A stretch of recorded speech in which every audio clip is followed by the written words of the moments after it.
ಇವತ್ತಿನ ಕಾರ್ಯಕ್ರಮದಲ್ಲಿ ನಾವು ಆಲ್ಟರ್ನೇಟ್ ಥೆರಪಿ ಬಗ್ಗೆ ಮಾತನಾಡ್ತಾ ಇದ್ದೀವಿ. ಇದ್ರ ಬಗ್ಗೆ ತಿಳಿಸಿಕೊಡೋದಕ್ಕೆ ನಮ್ಮ ಜೊತೆಗಿದ್ದಾರೆ ಆಧ್ಯಾತ್ಮಿಕ ವಿಜ್ಞಾನಿ, ಆಪ್ತ ಸಲಹೆಗಾರರು, ಸಮೂಹಿನಿ ತಜ್ಞೆ ಹಾಗೂ ಯೋಗ ಚಿಕಿತ್ಸೆ ಸಲಹೆಗಾರರು, ಸಿಇಒ ಮತ್ತು ಸಂಸ್ಥಾಪಕಿಯಾದಂತಹ ಬ್ಲಿಸ್ ಮೈಂಡ್ ಆಪ್ಸ್ ನ ಸಿಇಒ ಮತ್ತು ಸಂಸ್ಥಾಪಕಿ ಆದಂತಹ ಡಾಕ್ಟರ್ ಸರ್ವಮಂಗಳ ಖಾನಾಪುರಿ ಅವರು. ಮೊದಲಿಗೆ ಅವರಿಗೆ ಕಾರ್ಯಕ್ರಮಕ್ಕೆ ಸ್ವಾಗತವನ್ನ ಕೋರೋಣ. ನಮಸ್ತೆ ಮೇಡಮ್, ಕಾರ್ಯಕ್ರಮಕ್ಕೆ ಸ್ವಾಗತ ನಿಮಗೆ. ಕಳೆದ ಸಂಚಿಕೆಯಲ್ಲಿ ಮಾತನಾಡ್ತಾ ಇರಬೇಕಾದ್ರೆ ಕರೆ ಮಾಡಿದವರೆಲ್ಲ ಕೇಳ್ತಾ ಇದ್ರು, ನಕಾರಾತ್ಮಕ ಆಲೋಚನೆಗಳು ಜಾಸ್ತಿ ಬರುತ್ತೆ ಯಾಕೆ ಅಂತ ಇವತ್ತಿನ ಸಂಚಿಕೆಯಲ್ಲಿ ತಿಳಿಸ್ಕೊಡಿ. ಆಯ್ತು. ನಕಾರಾತ್ಮಕ ಆಲೋಚನೆಗಳಂದ್ರೆ ನೆಗೆಟಿವ್ ಥಾಟ್ಸ್ ಅಂತ ಹೇಳ್ತೀವಿ. ಅದನ್ನ ಮೂಲ ಕಾರಣ ಹುಡ್ಕೊಂಡು ಹೋದ್ರೆ ಒಂದೊಂದ್ಸಲ ಹುಟ್ಟದಾಗ್ಲಿಂದ ಹಿಡ್ಕೊಂಡು ನಾವೊಂದು ಪ್ರೌಢಾವಸ್ಥೆಗೆ ಬರೋ ಅಷ್ಟರಲ್ಲಿ ಆಲ್ಮೋಸ್ಟ್ ಒಂದು ಸರ್ವೆ ತರ ಮಾಡಿರೋ ಪ್ರಕಾರ 1,48,000 ನಕಾರಾತ್ಮಕವಾದಂತಹ ಆಲೋಚನೆಗಳು ನಮಗೆ ನಮ್ಮ ಒಂದು ಪರಿಸರದ ಮೂಲಕ, ತಂದೆ ತಾಯಿಗಳ ಮೂಲಕ, ಜೊತೆಗೆ ನಮ್ಮ ಒಂದು ಟೀಚರ್ಸ್ ಆಗಿರ್ಬೋದು, ಲೆಕ್ಚರರ್ಸ್ ಆಗಿರ್ಬೋದು, ಆಮೇಲೆ ನಮ್ಮ ಫ್ರೆಂಡ್ಸ್ ಸರ್ಕಲ್ ಅಲ್ಲಿ ಆಗಿರ್ಬೋದು. ಸೊ ಅದು ಯಾವ ತರ ಆಗಿರುತ್ತೆ ಅಂತಂದ್ರೆ ನಮ್ಗೆ ಗೊತ್ತೇ ಇರಲ್ಲ, ಅದು ನಕಾರಾತ್ಮಕ ಅಂತಾನೆ ಗೊತ್ತಿರೋದಿಲ್ಲ. ಈಗ ಒಂದ್ ಸಣ್ಣ ಉದಾಹರಣೆ ಕೊಡ್ಬೇಕು ಅಂತಂದ್ರೆ, ನಾವು ಚಿಕ್ಕವರಿರ್ಬೇಕಾದ್ರೆ ನಮ್ಮ ತಾಯಿ ಹೇಳ್ತಾರೆ, ಈ ತರ ಹಾಲು ಕೊಟ್ಬಿಟ್ಟು ಹಾಲು ಕುಡಿಯಕ್ ಕೊಟ್ಟಾಗ್ಲೇನೆ ಹಾಲು ಬಿದ್ಬಿಡುತ್ತೆ, ಚೆಲ್ ಬಿಡ್ತೀಯಾ ಅಂತ. ಸೊ ಅವಾಗಿಂದ ಏನಾಗುತ್ತೆ, ಅದು ಶುರು ಆಗುತ್ತೆ. ಈ ತರ ಬೇಡ, ಮಾಡ್ಬೇಡ, ಹೋಗ್ಬೇಡ, ಈ ತರ ಆಲೋಚನೆಗಳೇನಾಗುತ್ತೆ ಅಂತಂದ್ರೆ ಆ ಒಂದು ಸಮಯಕ್ಕೆ ಗೊತ್ತಾಗಿರಲ್ಲ ಇದೇನು ಅಂತ ಹೇಳ್ಬಿಟ್ಟು. ಆದ್ರೆ ನಮ್ಮ ಒಂದು ಒಳ ಮನಸ್ಸು, ಅಸೂಕ್ತ ಮನಸ್ಸಿಗೆ ಏನಾಗುತ್ತೆ, ಇದು ಮಾಡಬಾರ್ದು ಇಲ್ಲ ಅನ್ನುವಂಥದ್ದು ಅದು ಒಂಥರ ಬೇರೂರ್ ಬಿಡುತ್ತೆ, ಒಂದು ರೂಟ್ ತರ ಉಳ್ಕೊಂಡ್ಬಿಡುತ್ತೆ.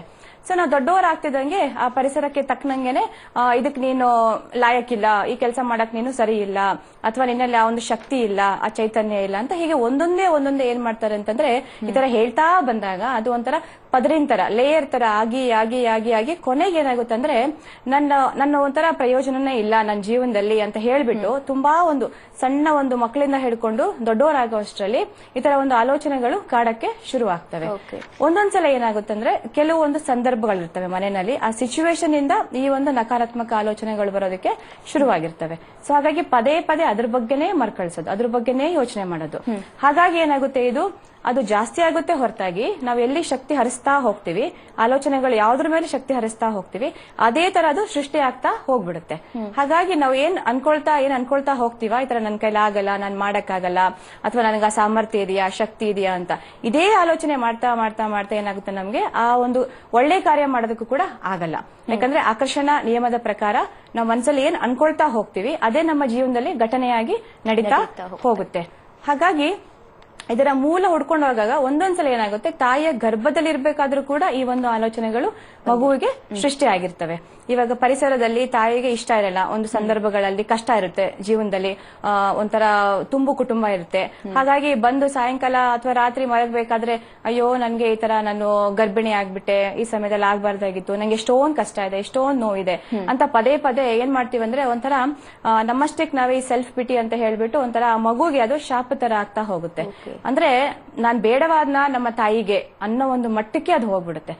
ಸೊ ಈ ತರ ಆದಾಗ ಮಗುಗೆ ಅಲ್ಲೇ ಒಂದು ತರದ ಒಂದು ಜಿಗುಪ್ಸೆ, ಕೀಳರಿಮೆ, ಅಂದ್ರೆ ನಾನ್ ಯಾರಿಗೂ ಬೇಡ ಅನ್ನೋ ಒಂದು ಭಾವನೆ ಬಂದ್ಬಿಡುತ್ತೆ. ಅಲ್ಲಿಂದ ಕಂಟಿನ್ಯೂ ಆಗುತ್ತಾ ಹೇಗೆ ಅಂತ, ಮಗು ಬೆಳೆದ ಮೇಲೆ ಹಾಗೆ ಕಂಟಿನ್ಯೂ ಆಗುತ್ತೆ, ಬೆಳೆದ ಮೇಲೆ ಕೂಡ ಕಂಟಿನ್ಯೂ ಆಗುತ್ತೆ. ಎಷ್ಟೊಂದ್ಸಲ ಏನಾಗುತ್ತೆ, ಈ ನಕಾರಾತ್ಮಕವಾದ ಆಲೋಚನೆಗಳು ನಮ್ಮ ಒಂದು ಪೂರ್ವ ಜನ್ಮದಲ್ಲಿ, ಬೇರೆ ಬೇರೆ ಜನ್ಮಗಳಲ್ಲಿ ಕೂಡ ಅದು ಕೆಲವು ಅನುಭವಗಳ ಮೂಲಕ ಹಾಗೆ ಈ ಜನ್ಮಕ್ಕೆ ಕೂಡ ಅದು ವರ್ಗಾವಣೆ ಆಗಿರುತ್ತೆ.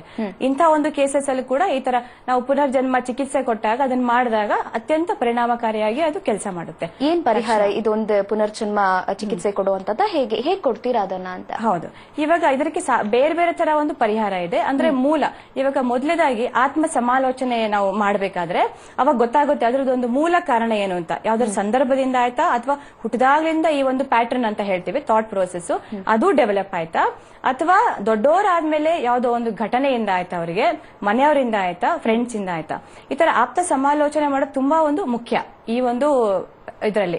ಅದನ್ನ ಮಾಡಿದಾಗ ಏನಾಗುತ್ತೆ ಅಂತಂದ್ರೆ ನಮ್ಗೆ ಕರೆಕ್ಟ್ ಆಗಿ ಕ್ಲಾರಿಟಿಯಿಂದ ಗೊತ್ತಾಗುತ್ತೆ ರೂಟ್ ಕಾಸ್ ಏನು ಅಂತ, ಅದ್ರದ್ದು ಮೂಲ ಏನು ಅಂತ. ಅದನ್ನ ತಿಳಿದಾಗ ಅದಕ್ಕೆ ತಕ್ಕ ಹಾಗೆ ನಾವು ಯೋಗ ಚಿಕಿತ್ಸೆಗಳು ಕೊಡ್ಬೋದು, ಪ್ರಾಣಾಯಾಮ ಹೇಳ್ಕೊಡ್ಬೋದು, ಕೆಲವು ಧ್ಯಾನಗಳ ಒಂದು ಸಲಹೆ ಕೊಡ್ಬೋದು, ಜೊತೆಗೆ ನಾವು ಹೀಲಿಂಗ್ ಪ್ರಾಕ್ಟೀಸಸ್ ಅಂತ ಮಾಡ್ತೀವಿ. ನಮ್ಮಲ್ಲಿ ಆ ಒಂದು ನಕಾರಾತ್ಮಕ ಆಲೋಚನೆಗಳು ಒಂಥರ ಭಯದಲ್ಲಿ ಕೂಡ ಕೂತಿರ್ತವೆ, ಅಥವಾ ಮುಂದೆ ಏನಾಗುತ್ತೆ ಅನ್ನುವ ಆತಂಕ ಇದು ಕೂಡ ಇರುತ್ತೆ.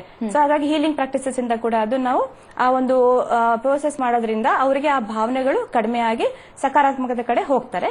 ಜೊತೆಗೆ ಕೆಲವು ಸಂಕಲ್ಪಗಳ ಮೂಲಕ ಹೇಳ್ಕೊಟ್ಟಾಗ ಪದೇ ಪದೇ ಅದನ್ನ ನಾವು ಮಾಡಿದಾಗ್ಲೂ ಕೂಡ ಅದು ಕೂಡ ಚೆನ್ನಾಗಿ ತುಂಬಾ ಚೆನ್ನಾಗಿ ಅವರಿಗೆ ಪರಿಣಾಮಕಾರಿಯಾಗಿ ಒಂದು ರಿಸಲ್ಟ್ ಬರುತ್ತೆ ಅಲ್ಲಿಂದ ಕೂಡ. ಜೊತೆಗೆ ಇದರ ಜೊತೆಗೆ ಏನ್ ಮಾಡ್ಬೋದು ಅಂತಂದ್ರೆ ಸಂಮೋಹಿನಿ ಅವಸ್ಥೆಗೆ ನಾವು ಕರ್ಕೊಂಡು ಹೋದಾಗ ಅಲ್ಫಾ ಸ್ಟೇಟ್ ಆಫ್ ಮೈಂಡ್ ಅಂತ ಹೇಳ್ತೀವಿ ಅದಕ್ಕೆ. ಆ ಒಂದು ಅವಸ್ಥೆನಲ್ಲಿ ನಾವೊಂಥರ ಮೈಂಡ್ ನ ರೀಪ್ರೋಗ್ರಾಮ್ ಮಾಡುವಂತದ್ದು, ಆ ನಕಾರಾತ್ಮಕತೆಗಳನ್ನ ಸಂಪೂರ್ಣವಾಗಿ ಸಕಾರಾತ್ಮಕವಾಗಿ ಮಾಡುವಂತ ಒಂದು ವ್ಯವಸ್ಥೆ. ಹಾಗೆ ಮಾಡಿದಾಗ್ಲೂ ಕೂಡ ಸಾಕಷ್ಟು ಬದಲಾವಣೆ ಆಗುತ್ತೆ. ಜೊತೆಗೆ ಒಂದು ಕೆಲವು ಕೇಸ್ಗಳಲ್ಲಿ ಏನಾಗುತ್ತೆ, ಸ್ಕ್ರಿಜೋಫೇನಿಯಾ ಅಂತ ಹೇಳ್ತೀವಿ, OCD ಅಂತ ಹೇಳ್ತೀವಿ, ಆಬ್ಸೆಸಿವ್ ಕಂಪಲ್ಸಿವ್ ಡಿಸಾರ್ಡರ್ ಅಂತ. ಸೊ ಅವರಿಗೆ ಈ ತರ ಯೋಚನೆಗಳು ಬಹಳ ಬಹಳ ಜಾಸ್ತಿ ಕಾಡ್ತಾ ಇರುತ್ತೆ. ಹಾಗಾಗಿ ಅಂತಹ ಕೆಲವೊಂದು ಕೇಸ್ಗಳಲ್ಲಿ ಈ ಒಂದು ಚಿಕಿತ್ಸೆಗಳು ಅಷ್ಟು ಬೇಗ ಪರಿಣಾಮಕಾರಿ ಆಗಲ್ಲ. ಆವಾಗ ನಾವು ಒಂದು ಫ್ಲವರ್ ಎಸೆನ್ಸ್ ಅಂತ ಬರುತ್ತೆ, ಬಕ್ ಫ್ಲವರ್ ಅಂತಾನು ಹೇಳ್ತೀವಿ, ಬ್ಯಾಚ್ ಫ್ಲವರ್ ಅಂತಾನು ಹೇಳ್ತೀವಿ. ಸೊ ಅದನ್ನ ಸ್ವಲ್ಪ ದಿವಸ ಕೊಟ್ಟ ಮೇಲೆ ಈ ಒಂದು ಚಿಕಿತ್ಸೆ ಮಾಡಿದಾಗ ಅವರು ಸಂಪೂರ್ಣವಾಗಿ ಗುಣಮುಖ ಆಗ್ತಾರೆ. ಎಷ್ಟೋ ಸಲ ಏನಾಗುತ್ತೆ, ಮೆಡಿಸಿನ್ಸ್ ತಗೊಂಡಾಗ ಈ ಒಂದು ನಕಾರಾತ್ಮಕ ಆಲೋಚನೆಗಳು ನಾವು ಅದರಿಂದ ಹೊರಗೆ ಬರಕ್ಕೆ ಸಾಧ್ಯ ಆಗಲ್ಲ. ಹಾಗಾಗಿ ಅಂತ ಒಂದು ಪರಿಸರ ಆತರ ಸೃಷ್ಟಿ ಆದಾಗ ಈ ಒಂದು ಆಲ್ಟರ್ನೇಟ್ ಥೆರಪಿಗೆ ನಾವು ಹೋಗ್ಬೋದು. ಯಾವುದೇ ಒಂದು ಕಾಯಿಲೆ ಕೂಡ ಈ ನಕಾರಾತ್ಮಕ ಚಿಂತನೆಯಿಂದ ಬರುತ್ತಾ ಹೇಗೆ ಅಂತ? ಓಕೆ, ಹೇಗೆ ಅಂತಂದ್ರೆ ಒಂಥರ ಮನಸ್ಸಿನಿಂದ ಶುರುವಾಗಿ ದೇಹಕ್ಕೆ ಬರುವಂತದ್ದು ಸೈಕೋಸೊಮ್ಯಾಟಿಕ್ ಅಂತ ಹೇಳ್ತೀವಿ. ಇವಾಗ ಒಂದು ಉದಾಹರಣೆ ಕೊಡಬೇಕು ಅಂತಂದ್ರೆ, ನಮ್ಮ ಮನೆಯಲ್ಲಿ ಇವಾಗ ನಮ್ಮ ತಂದೆ ತಾಯಿ ಅಥವಾ ನಮ್ಮ ಅಜ್ಜ ಅಜ್ಜಿಗೆ ಈ ತರ BP ಇರ್ಬೋದು, ಶುಗರ್ ಇರ್ಬೋದು, ಥೈರಾಯ್ಡ್ ಇರ್ಬೋದು. ಆ ಚಿಕ್ಕ ಮಗು ಇರ್ಬೇಕಾದ್ರೆ ಗೊತ್ತಾಗುತ್ತೆ ನಮ್ಗೆ ನಮ್ಮ ತಂದೆ ತಾಯಿಗೆ ಈ ಒಂದು ಸಮಸ್ಯೆ ಇದೆ ಅಂತ. ಹಾಗಾಗಿ ಇವಾಗ ಎಲ್ಲ ಕಡೆ ಹೆರಿಡಿಟ್ರಿ ಅಂತ ಹೇಳ್ತಾ ಬಂದಿದ್ದಾರೆ. ಮಗುಗೆ ಏನಾಗುತ್ತೆ, ಅದು ಕಂಪ್ಲೀಟ್ ಆಗಿ ಅದು ಮನಸ್ಸಿಗೆ ಅದೇ ತಗೊಂಡ್ಬಿಡುತ್ತೆ.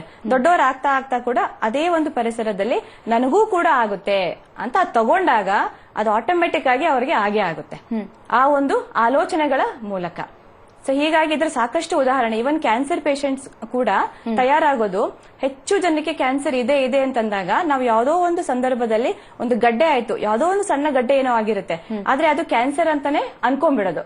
ಆತರ ಅನ್ಕೊಂಡಾಗ ಅದು ಸೂಕ್ತಾವಸ್ಥೆಗೆ ಹೋಗ್ಬಿಡುತ್ತೆ, ಡೀಪ್ ರೂಟೆಡ್ ಆಗಿ. ಅದಾದ್ಮೇಲೆ ಅದ್ ಕ್ಯಾನ್ಸರ್ ಹುಟ್ಕೊಳುತ್ತೆ, ನಮ್ಗೆ ನಾವೇ ಹುಟ್ಟೋ ಹಾಗೆ ಮಾಡುವಂತದ್ದು ನಮ್ಮ ಆಲೋಚನೆಗಳ ಮೂಲಕ. ಸೊ ಹಾಗಾಗಿ ಮುಖ್ಯವಾಗಿ ಹೇಳ್ಬೇಕು ಅಂದ್ರೆ ಸೈಕೋಸೊಮ್ಯಾಟಿಕ್ ಅಂತ ಬಂದಾಗ ಮನೋಜನ್ಯ ಸಮಸ್ಯೆಗಳು ಅಂತ ಹೇಳ್ತೀವಿ ನಾವು.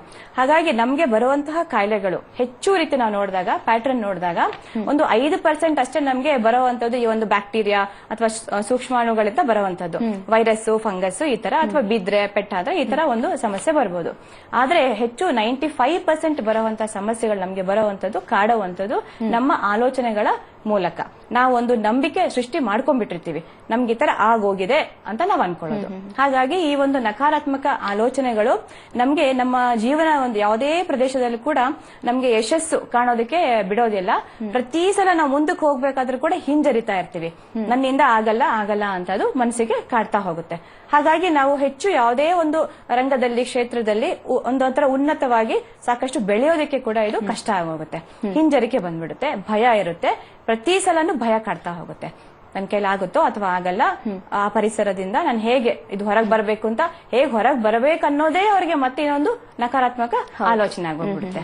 ಸೊ ಇನ್ನೊಬ್ಬರನ್ನ ಕಂಪೇರ್ ಮಾಡಿ ನೋಡ್ತಾ ಇರ್ತಾರೆ, ಅವರೆಲ್ಲ ಎಷ್ಟು ಚೆನ್ನಾಗಿದ್ದಾರೆ, ನಾನ್ ಯಾಕೆ ಹೀಗಿದ್ದೀನಿ, ನನ್ಗೆ ಯಾಕೆ ಹೀಗಾಯ್ತು, ಅದೇ ಒಂದು ಆಲೋಚನೆ ಮಾಡ್ತಾ ಮಾಡ್ತಾ ಮಾಡ್ತಾ ಅದು ಸ್ಕ್ರಿಜೋಫೇನಿಯಾ ಅಂತ ಆಗೋಗ್ಬಿಡುತ್ತೆ. ಪದೇ ಪದೇ ಪದೇ ಪದೇ ಮರುಕಳಿಸ್ತಾ ಅದೇ ತರ ಆಬ್ಸೆಸಿವ್ ಕಂಪಲ್ಸಿವ್ ಡಿಸಾರ್ಡರ್ ಅಂತ. ಈ ತರ ಆದಾಗ ಏನಾಗ್ಬಿಡುತ್ತೆ, ಆಮೇಲೆ ಮೆಡಿಕಲಿ ಟ್ರೀಟ್ ಮಾಡೋದು ಬಹಳ ಕಷ್ಟ ಆಗ್ಬಿಡುತ್ತೆ. ಇಂಥ ಒಂದು ಸಮಸ್ಯೆ ಇರೋರು ಯಾರು ಬರ್ತಾರೆ ಕೇಸ್ಗಳೆಲ್ಲ, ಆಲ್ಮೋಸ್ಟ್ ನಾವೊಂದು 6 months 1 year ವರೆಗೂ ಅವ್ರ ಜೊತೆಗೆ ಒಂಥರ ಮಾನಸಿಕವಾಗಿ ಅವರಿಗೆ ಆ ಒಂದು ಮಾರಲ್ ಸಪೋರ್ಟ್ ಕೊಡ್ತಾ ನಿಮ್ಮಿಂದ ಸಾಧ್ಯ ಅಂತ ಹೇಳ್ಬೇಕು. ಓಕೆ ಮೇಡಮ್, ಇದ್ರ ಬಗ್ಗೆ ಮಾತನಾಡೋಣ.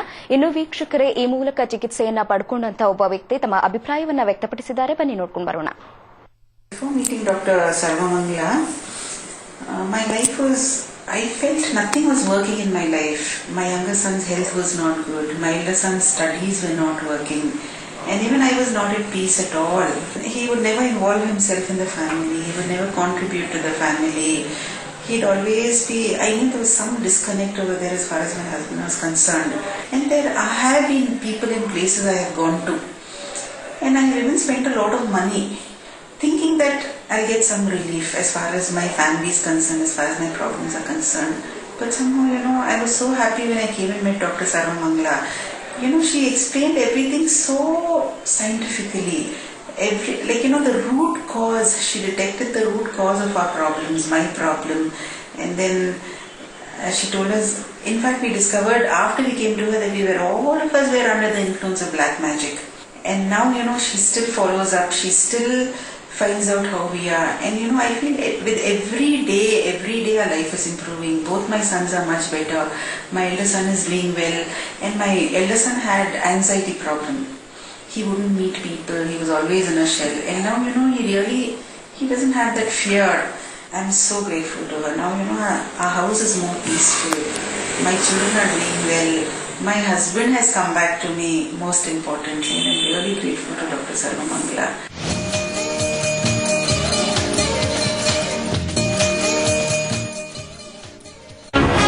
ಸರಳ ಜೀವನ ಫೋಟೋಗ್ರಫಿ ಪ್ರದರ್ಶನ ಜುಲೈ 15 ಹಾಗೂ 16ರಂದು ಬೆಳಗ್ಗೆ 10 ರಿಂದ ಸಂಜೆ 7 ಗಂಟೆಯವರೆಗೆ ಪ್ರಖ್ಯಾತ ಚಲನಚಿತ್ರ ನಟಿ ಶರ್ಮಿಳಾ ಮಾಂಡ್ರಿ ಅವರಿಂದ ಕಾರ್ಯಕ್ರಮ ಉದ್ಘಾಟನೆ ಹಾಗೂ ಪ್ರಶಸ್ತಿ ಪ್ರದಾನ ಸಮಾರಂಭ ಬೆಳಗ್ಗೆ 10:30ಕ್ಕೆ. ಸ್ಥಳ ಕರ್ನಾಟಕ ಚಿತ್ರಕಲಾ ಪರಿಷತ್, ಕುಮಾರಕೃಪಾ ರಸ್ತೆ, ಬೆಂಗಳೂರು. ಹೆಚ್ಚಿನ ಮಾಹಿತಿಗಾಗಿ ಕರೆ ಮಾಡಿ 7899201111. ಬನ್ನಿ, ಭಾಗವಹಿಸಿ. ಪ್ರವೇಶ ಉಚಿತ. ಅವಾರ್ಡ್ಸ್ನ ಪ್ರಾಯೋಜಕರು ಅನುಗ್ರಹ ಪ್ರಾಪರ್ಟೀಸ್. ಫಸ್ಟ್ ಗ್ರೇಡ್ ಅಕಾಡೆಮಿ ನವೀನ ರೀತಿಯ ಕೋಚಿಂಗ್ ಅಡ್ಮಿಷನ್ ತೆಗೆದುಕೊಳ್ಳಿ, ಭವಿಷ್ಯಕ್ಕೆ ತಯಾರಾಗಿ. ಫಸ್ಟ್ ಗ್ರೇಡ್ ಅಕಾಡೆಮಿ ನಿಮ್ಮ ಕನಸಿನ ಮನೆ ಕೊಳ್ಳುವುದಕ್ಕೆ ಸೂಪರ್ ಅವಕಾಶ. ASP developers and promoters. ಪ್ರಾರ್ಥನೆ ಸಲ್ಲುತ್ತದೆ, ಕೋರಿಕೆ ಈಡೇರುತ್ತದೆ. ದೈವಾನುಗ್ರಹಕ್ಕಾಗಿ ಬಳಸಿ ಚಕ್ರಿ ಪ್ರಾಡಕ್ಟ್ಸ್ ಧೂಪ ಸಂಜೀವನೆ. One stop solution for all your photography needs. Chandru studio, Hanumanth Nagar, Bengaluru. Mobile number 9901899399. ಸರಳ ವಾಸ್ತು ಮಾಡಿಸೋದಕ್ಕಿಂತ ಮುಂಚೆ ಸುಮಾರು ಒಂದು 15 ವರ್ಷ ನಾನು ತುಂಬಾ ನರಕವನ್ನು ಅನುಭವಿಸ್ಬಿಟ್ಟಿದ್ದೀನಿ. ನಂದು MA BEd diploma in English ಆಗಿದೆ. ಇದೇನಪ್ಪ ಇಷ್ಟು ಓದಿದ್ರು ಒಂದು ಕೆಲಸ ಸಿಗ್ತಾ ಇಲ್ವಲ್ಲ, ಏನ್ ಮಾಡ್ಬೇಕು ಮುಂದೇನು ನಂದು ಅಂತ ಮನಸ್ಸಿನಲ್ಲಿ ತುಂಬಾ ನೋವು ಅನುಭವಿಸ್ತಾ ಇದ್ದೆ.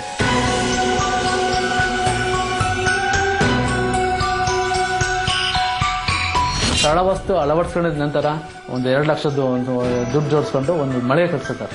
ಅಂಗಡಿ ವ್ಯಾಪಾರ, ಕರೆನ್ಸಿ, TV ಕರೆನ್ಸಿ, ಆಮೇಲೆ LIC ಏಜೆಂಟು, ಹೀಗೆ ಪ್ರತಿಯೊಂದು ಹಂತವಾಗಿ ಹಿಂಗೆ ಬಿಸ್ನೆಸ್ ಮಾಡ್ತಾ ಇದ್ದೀನಿ ಸರ್.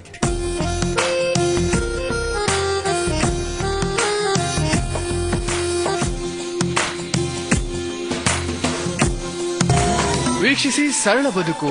ಡಾಕ್ಟರ್ ಶ್ರೀ ಚಂದ್ರಶೇಖರ್ ಗುರೂಜಿಯವರ ಮನುಕುಲದ ಒಳಿತಿಗಾಗಿ ನೇರ ಪ್ರಸಾರದಲ್ಲಿ ಇಂದು ರಾತ್ರಿ 8 ಗಂಟೆಗೆ.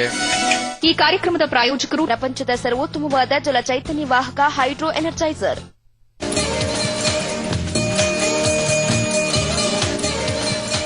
ಬ್ರೇಕ್ನ ನಂತರ ಮತ್ತೊಮ್ಮೆ ಕಾರ್ಯಕ್ರಮಕ್ಕೆ ಸ್ವಾಗತ ವೀಕ್ಷಕರೇ. ಕಾರ್ಯಕ್ರಮಕ್ಕೆ ನೀವು ಕೂಡ ಕರೆ ಮಾಡಬಹುದು, ನಿಮ್ಮ ಪ್ರಶ್ನೆಗಳಿಗೆ ಉತ್ತರವನ್ನ ಪಡ್ಕೊಳ್ಬಹುದು. ಈಗ ಮೇಡಮ್, ಬ್ರೇಕ್ಗಿಂತ ಮುಂಚೆ ನಾವು ನೋಡಿದ್ವಿ, ಒಂದು ಬೈಟ್ ಅನ್ನ ನೋಡಿದ್ವಿ, ಅದ್ರ ಬಗ್ಗೆ ವಿವರಿಸಿ. ಈ ಒಂದು ಪರ್ಟಿಕ್ಯುಲರ್ ಕೇಸಲ್ಲಿ ಏನಾಯ್ತು ಅಂತಂದ್ರೆ ಅವರ ಇಡೀ ಸಂಪೂರ್ಣ ಕುಟುಂಬದಲ್ಲಿ ಸಮಸ್ಯೆ ಆಗೋಗಿತ್ತು. ಹೇಗಂದ್ರೆ ಒಂದು ಆರ್ಥಿಕವಾದ ಪರಿಸ್ಥಿತಿ ಇರಬಹುದು, ಅಥವಾ ಮನೆಯಲ್ಲಿ ಶಾಂತಿ, ಸಮಾಧಾನ, ನೆಮ್ಮದಿ ಏನೂ ಇರ್ತಾ ಇರಲಿಲ್ಲ. ಜೊತೆಗೆ 2 ಮಕ್ಕಳು ಕೂಡ ಆಲ್ಮೋಸ್ಟ್ ಒಂದು ಅಡಲ್ಟ್ಸ್, ಪ್ರೌಢಾವಸ್ಥೆಗೆ ಬಂದಿರೋವಂಥವ್ರು. ಸಡನ್ ಆಗಿ ಅವರಿಗೆ ಓದೋದ್ರಲ್ಲಿ ಆಸಕ್ತಿ ಕಳ್ಕೊಂಡ್ಬಿಟ್ರು. ಚೆನ್ನಾಗಿ ಓದ್ತಿರೋರು, 90% ಸ್ಕೋರ್ ಮಾಡಿ ಚೆನ್ನಾಗಿರೋರೇನೆ ಸಡನ್ ಆಗಿ ಈ ತರ ಒಂದು 2 years ಆಯ್ತು, ಕಂಪ್ಲೀಟ್ ಆಗಿ ಓದೋದನ್ನ ನಿಲ್ಲಿಸ್ಬಿಟ್ರು, ಆಗಲ್ಲ ಅಂತ ಹೇಳ್ಬಿಟ್ಟು. ಇನ್ನೊಬ್ಬರು ವಿಷಯದಲ್ಲಿ ಏನಾಯ್ತು, ಓದ್ತಾ ಇದ್ರು, ಆದ್ರೆ ಅವರಿಗೆ ಈ ಒಂದು ಆರೋಗ್ಯ ಸಮಸ್ಯೆ ಕಡಕ್ ಶುರುವಾಯ್ತು. ಅಂದ್ರೆ ಹೈ BP, ಇಷ್ಟು ಸಣ್ಣ ವಯಸ್ಸಿಗೆನೆ ತುಂಬಾನೇ ಹೈ BP ಇರ್ತಾ ಇತ್ತು. ಆಮೇಲೆ ಇನ್ನೊಬ್ಬರಿಗೆ ಏನಾಯ್ತು ಅಂತಂದ್ರೆ ಒಂಥರ ಎಕ್ಸೆಸಿವ್, ಒಂಥರ ಸ್ವೆಟಿಂಗ್ ಆಗ್ತಾ ಇತ್ತು. ಅಂದ್ರೆ ಅದನ್ನ ನೀವು ಮೆಡಿಕಲಿ ಎಷ್ಟೇ ನೀವು ತಗೊಂಡ್ರು ಕೂಡ ಮೆಡಿಸಿನ್ಸ್ ಅವರಿಗೆ ಕ್ಯೂರ್ ಆಗಿದ್ದಿಲ್ಲ.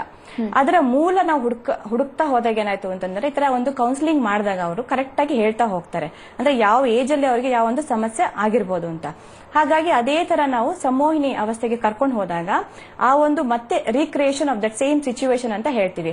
ಆ ಮತ್ತೆ ಏನಾಗಿತ್ತು ಅವರಿಗೆ ಅದೆಲ್ಲ ಸಂಪೂರ್ಣವಾಗಿ ಮರುಕಳಿಸಿದಾಗ ಆ ಒಂದು ಚಿತ್ರವನ್ನು ನೋಡಿದಾಗ ಅವ್ರಿಗೆ ಸಂಪೂರ್ಣವಾಗಿ ಅಲ್ಲಿ ಗೊತ್ತಾಯ್ತು. ಅವ್ರು ಚಿಕ್ಕವ್ರು ಇರ್ಬೇಕಾದ್ರೆ, ಪ್ರೈಮರಿ ಸ್ಕೂಲ್ ಎಲ್ಲ ಓದ್ಬೇಕಾದ್ರೆ ಈ ತರ ಟೀಚರ್ಸ್ ಒಂದೊಂದ್ಸಲ ಏನ್ ಮಾಡ್ತಾರೆ, ಕಂಪ್ಯಾರಿಸನ್ ಮಾಡೋದು, ಅಥವಾ ನೀನ್ ಯಾವ್ದಕ್ಕೂ ಉಪಯೋಗ ಇಲ್ಲ, ಈ ತರ ಒಂದು ಹೇಳೋವಂಥದ್ದು. ಆಮೇಲೆ ಗಮನ, ಇವ್ರು ಚೆನ್ನಾಗಿದ್ರು ಕೂಡ ಒಂದೊಂದ್ಸಲ ನಾನ್ ಬೇಕು ಅಂತಾನೆ ಮಾಡ್ತಾರೆ ಅಂತಂತಲ್ಲ, ಅನ್ನೋಯಿಂಗ್ಲೇ ಅದು ಆಗ್ತಿರುತ್ತೆ. ಹಾಗೆ ಆದಾಗ ಒಬ್ರು ಏನ್ ಮಾಡಿದ್ರು, ಇವ್ರ ಮಗ ಒಬ್ರು ಅದನ್ನ ತುಂಬಾನೇ ಡೀಪ್ ಆಗಿ ಸೆನ್ಸಿಟಿವ್ ಆಗಿ ತಗೊಂಡ್ಬಿಟ್ರು ಅದನ್ನ. ಸೊ ನನ್ನಿಂದ ಏನು ಉಪಯೋಗ ಇಲ್ಲ ಅಂತ ಹೇಳ್ಬಿಟ್ಟು ಅವತ್ತು ಶುರುವಾಗಿದೆ ಸಪ್ರೇಷನ್ಸ್. ಅದು ಒಳಗಡೆ I am not good for anything ಅಂತ ಹೇಳ್ಬಿಟ್ಟು ಈ ತರ ಆಗ್ಬಿಟ್ಟು ಅವ್ರಿಗೆ ಸಪ್ರೇಷನ್ಸ್ ಆಗಿ ಆಗಿ ಆಗಿ ಈ ಆಂಗ್ಸೈಟಿ ಪ್ರಾಬ್ಲಮ್ ಶುರುವಾಯ್ತು. ಹೊರಗಡೆ ಹೋಗೋದಕ್ ಭಯ, ಮಾತಾಡೋದಕ್ ಭಯ, ಒಂದ್ ಇಬ್ರಿದ್ರು ಕೂಡ ಭಯ, ಅಂದ್ರೆ ಮನೆಯಿಂದ ಹೊರಗಡೆ ಹೋಗೋದಕ್ಕೇನೆ ಭಯ ಆಗಕ್ ಶುರುವಾಯ್ತು. ಹಾಗಾಗಿ ಸ್ಕೂಲ್, ಕಾಲೇಜಲ್ಲಿ ಹಾಗೆ ಬಂದದಕ್ಕೆ ಅದು ಎಕ್ಸೆಸಿವ್ ಈ ತರ ಆಂಗ್ಸೈಟಿಯಿಂದ ಬೆವರು ಉತ್ಪನ್ನ ಆಗುತ್ತೆ. ಹಾಗಾಗೋದ್ರಿಂದ ಅವರಿಗೆ ಏನು ಈ ತರ ಮುಟ್ಟಿದ್ರು ಕೂಡ ಒಂದು ಪೇಪರ್ ಈ ತರ ಬರೆಯಕ್ ಕೊಟ್ರೆ ಇಡೀ ಪೇಪರ್ ಇಂಕ್ ಆಗೋಗ್ಬಿಡ್ತಾ ಇತ್ತು. ಅಷ್ಟು ನೀರು, ಅಷ್ಟು ಬೆವರು ಬರ್ತಾ ಇತ್ತು. ಸೊ ಹಾಗಾಗಿ ಇವಾಗ ಅದರಿಂದ ಎಲ್ಲ ಸಂಪೂರ್ಣವಾಗಿ ಅವರು ಗುಣಮುಖ ಆಗಿದ್ದಾರೆ. Okay, okay. ಆಮೇಲೆ ಅವ್ರ ಮನೆಯಲ್ಲಿ ಎಷ್ಟೊಂದು ಬೇರೆ ಬೇರೆ ಸಮಸ್ಯೆ ಇತ್ತು. ಅದೆಲ್ಲ ಸಮಸ್ಯೆ ನೋಡ್ತಾ ಹೋದಾಗ ಅದರ ಮೂಲ ಇನ್ನೊಂದು ಗೊತ್ತಾಯ್ತು. ಒಂದು ಚೈಲ್ಡ್ಹುಡ್ ಸಪರೇಷನ್, ಅದು ಒಂದು. ಇನ್ನೊಬ್ಬ ಮಗನಿಗೆ ಅವರ ಊಂಬಲ್ಲಿ ಇರ್ಬೇಕಾದ್ರೇನೆ ಸ್ವಲ್ಪ ತಾಯಿಗೆ ಆಗಿರುವಂತಹ ಒಂದು ಟೆನ್ಷನ್ ಇಂದ Okay. ಮಗುಗೆ ಒಳಗಡೆಯಿಂದಾನೇ ಆ ಒಂದು ಇದು ಶುರು ಆಯ್ತು, ಆತಂಕ.